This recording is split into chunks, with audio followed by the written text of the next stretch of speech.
Assalamualaikum warahmatullahi wabarakatuh. Perkenalkan, kami dari kelompok 8 yang beranggotakan Siti Humaira Zahra, Ahlani Saurahman, Novita Anggraini, dan Husni Sakdiah. Di sini kami akan menjelaskan mengenai materi kemitraan dalam berwirausaha. Hal ini bertujuan untuk memenuhi tugas akhir mata kuliah Kewirausahaan Pendidikan. Kemitraan usaha. Kemitraan usaha adalah jalinan kerjasama usaha yang saling menguntungkan antara pengusaha kecil dengan pengusaha menengah atau besar, atau yang biasa disebut sebagai perusahaan mitra. Perusahaan mitra disertai dengan pembinaan dan pengembangan oleh pengusaha besar sehingga saling memerlukan, menguntungkan, dan memperkuat. Kemitraan usaha akan menghasilkan efisiensi dan sinergi sumber daya yang dimiliki oleh pihak-pihak yang bermitra. Kemitraan juga memperkuat mekanisme pasar dan persaingan usaha yang efisien dan produktif. Tujuan kemitraan untuk meningkatkan kesinambungan usaha, meningkatkan kualitas sumber daya kelompok mitra, peningkatan skala usaha, dan menumbuhkan dan meningkatkan kemampuan kelompok usaha mandiri. Untuk mencapai model kemitraan yang menguntungkan, yang perlu diperhatikan adalah pihak-pihak yang terlibat dengan peran masing-masing sebagai berikut. Yang pertama, perusahaan penjamin pasar dan penyedia saprodi, benih, pupuk organik, dan pestisida. Yang kedua yaitu koperasi atau kelompok tani merupakan penyedia lahan pertanian dan tenaga kerja. Selanjutnya, investor alsintan seperti traktor, pompa air, dryer, dan pemipil. Dan terakhir ada petani sebagai pemilik lahan sekaligus tenaga kerja. Syarat kemitraan menurut Direktorat Pengembangan Usaha tahun 2002. Perusahaan mitra harus memenuhi syarat. Yang pertama, mempunyai itikat baik dalam membantu usaha kelompok mitra. Kedua, memiliki teknologi dan manajemen yang baik. Ketiga, menyusun rencana kemitraan berbadan hukum. Selanjutnya, kelompok mitra yang akan menjadi mitra usaha diutamakan telah dibina oleh pemerintah daerah. Perusahaan mitra dan kelompok mitra terlebih dahulu menandatangani perjanjian kemitraan. Isi perjanjian kerjasama menyangkut jangka waktu, hak dan kewajiban termasuk kewajiban melapor kemitraan kepada instansi pembina teknis di daerah. Pembagian risiko penyelesaian bila terjadi perselisihan dan kepastian hukum bagi kedua belah pihak. Kelompok mitra dapat memanfaatkan fasilitas kredit program dari pemerintah, sedangkan perusahaan mitra bertindak sebagai penjamin kredit bagi kelompok mitra. Perusahaan mitra bertindak sebagai penjamin kredit bagi kelompok mitra. Perusahaan mitra dapat memanfaatkan kredit perbankan sesuai perundang-undangan yang berlaku. Pembinaan oleh instansi pembina teknis baik di pusat maupun daerah bersama perusahaan mitra untuk menyiapkan kelompok mitra agar siap dan mampu melakukan kemitraan. Pembinaan dilakukan dalam bentuk penelitian, pemecahan masalah sesuai dengan kebutuhan para pihak, pemberi konsultasi bisnis, dan temu usaha. Adapun tahap-tahap kemitraan usaha. Yang pertama, tahap persiapan. Merupakan tahap dalam melakukan seleksi calon peserta atau petani, organisasi petani, pola kemitraan, calon perusahaan atau lembaga mitra, serta tata cara pelaksanaan mitra. Kedua, tahap sosialisasi. Merupakan tahap pemahaman tentang cara kemitraan serta saran dan tanggapan untuk penyempurnaan. Ketiga, tahap pelaksanaan. Merupakan tahap untuk mengetahui hak dan kewajiban masing-masing pihak yang bermitra dan evaluasi keragaan usaha kemitraan. Negosiasi. Negosiasi adalah proses tawar-menawar untuk mencapai suatu kesepakatan antar pihak. Menurut Kamus Besar Bahasa Indonesia atau KBBI, arti negosiasi adalah proses tawar-menawar untuk mencapai kesepakatan bersama antara satu pihak, kelompok atau organisasi, dan pihak yang lain. Dikutip dari buku bertajuk Negotiation for Retail Business oleh Christian F. Guswai, negosiasi memiliki beberapa aspek yaitu negosiasi sebagai ilmu, keterampilan, dan seni. Pengertian negosiasi juga tergantung dari sudut pandang pihak yang terlibat negosiasi. Pihak yang melakukan kegiatan negosiasi dan bertindak sebagai juru runding adalah negosiator. Selanjutnya yaitu tujuan negosiasi.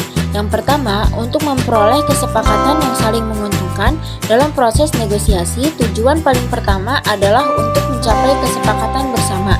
Untuk itu, dalam proses negosiasi, pihak-pihak yang melakukan negosiasi wajib untuk terbuka dalam mengutarakan pendapatnya masing-masing. Yang kedua, untuk menyelesaikan masalah atau konflik, Dalam proses negosiasi, lumrah jika terjadi konflik. Hal tersebut terjadi karena masing-masing pihak yang menjalani kegiatan negosiasi memiliki perbedaan kepentingan. Karena itu, mengurangi konflik menjadi salah satu tujuan dari negosiasi. Yang ketiga, untuk menemukan solusi atas setiap masalah yang dialami, melakukan negosiasi memang untuk mencapai sebuah kesepakatan bersama. Namun, kesepakatan tersebut haruslah menjadi solusi yang saling menguntungkan pihak-pihak yang terlibat negosiasi. Itulah yang disebut dengan win-win solution. Artinya, kesepakatan bersama dan semua perbedaan sudah berada pada genggaman. Selanjutnya yaitu jenis-jenis kegiatan negosiasi. Yang pertama ada negosiasi berdasarkan situasi. Jenis negosiasi yang pertama dibedakan berdasarkan situasi yang terjadi, yaitu negosiasi formal dan negosiasi non-formal. Negosiasi formal adalah kegiatan negosiasi yang dilakukan dengan menempuh jalur hukum agar kesepakatan dapat diraih. Sedangkan negosiasi non-formal adalah kegiatan negosiasi yang bisa dilakukan tanpa memerlukan jalur hukum untuk mencapai kesepakatan. Yang kedua yaitu negosiasi berdasarkan jumlah negosiator. Dalam jenis negosiasi ini, jumlah pihak yang terlibat sangat menentukan. Jenis negosiasi ini dibedakan menjadi negosiasi dengan pihak penengah dan negosiasi tanpa pihak penengah. Negosiasi dengan pihak penengah biasanya dilakukan oleh 2 orang negosiator atau lebih. Sedangkan negosiasi tanpa pihak penengah dilakukan antar 2 pihak saja, sehingga tidak memerlukan bantuan pihak penengah. Yang ketiga, negosiasi berdasarkan keuntungan dan kerugian. Dalam jenis ini, kegiatan negosiasi yang akan dilakukan dinilai terlebih dahulu keuntungan dan kerugian yang ada. Kemudian, manfaat negosiasi.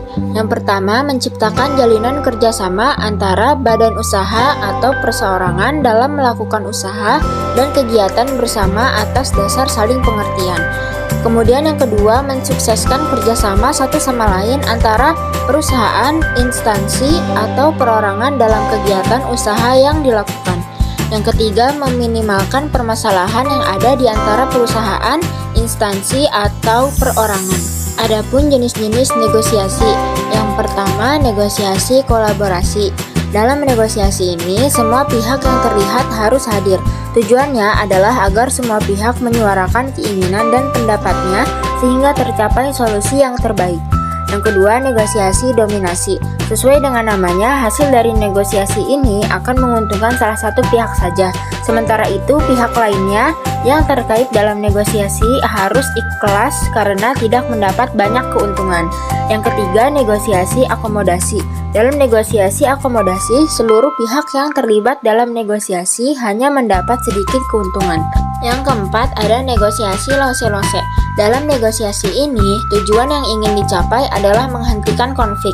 Artinya, negosiasi ini dilakukan untuk menghentikan konflik yang sedang terjadi maupun konflik yang baru, sehingga setiap pihak yang terlibat dalam negosiasi ini harus menggunakan kepala dingin dalam menyelesaikan masalah yang ada. Adapun ciri-ciri negosiasi, yang pertama melibatkan individu atau perwakilan organisasi atau perusahaan. Yang kedua, proses perundingan yang dilakukan memiliki ancaman konflik. Yang ketiga, menerapkan pertukaran sesuatu baik berupa tawar-menawar maupun tukar-menukar. Yang keempat, kegiatan dilakukan secara tatap muka menggunakan bahasa lisan, menampilkan gerak tubuh maupun ekspresi wajah. Yang kelima, tema atau topik yang dibahas merupakan hal-hal atau sesuatu yang memiliki kemungkinan terjadi di masa depan. Yang keenam, akhir dari perundingan menghasilkan kesepakatan yang diambil oleh pihak-pihak yang terlibat. Adapun tahap-tahap negosiasi. Yang pertama, tahap persiapan. Tahap persiapan adalah kunci keberhasilan negosiasi. Dalam tahap ini penting untuk mengenal pihak yang ingin bernegosiasi. Usahakan berpikir dengan cara berpikir lawan seolah-olah kepentingan lawan sama dengan kepentingan kita. Sebaiknya persiapkan pertanyaan-pertanyaan sebelum pertemuan. Ajukan dalam bahasa yang jelas dan jangan sekali-kali memojokkan pihak lawan.